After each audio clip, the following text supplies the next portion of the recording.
Hi everybody, my name's Jane Carey and I'm from Edge Recruitment, and today I'd like to give you some tips around interviews if you're a candidate out there in the market looking for a job at the moment.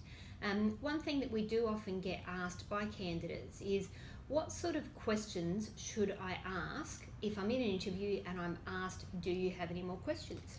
So first of all, it's really important to be prepared. If you're prepared and you've thought about the job that you're going for and you've got as much information as you can, it shows great initiative if you've got the foresight to come up with some additional questions for the interviewer. And secondly, it's really great to find out this information. It can be really useful for you in your decision making. So don't think of it as just a token thing to do. Think of it as something that is really vital for you as part of your process as well.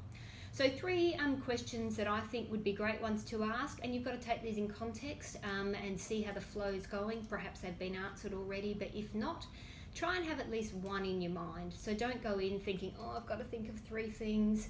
Try and think of at least one so that if you're put on the spot, you've got one in your pocket ready to go.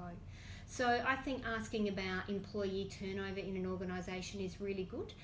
You can ask generally, what's the turnover like in your organisation generally, or specific to a department, or if it hasn't already been answered, why is this role vacant to start with? So that's a good first question. Secondly, to get a bit of a gauge on how your skills fit in relation to this role, you could ask the person who's interviewing you, how do you think my skills fit in relation to this role? Are there any gaps that you're concerned with? It'll help give you a bit of an idea as to how they judge your skills at that point in time. Hopefully they give you some direction on that.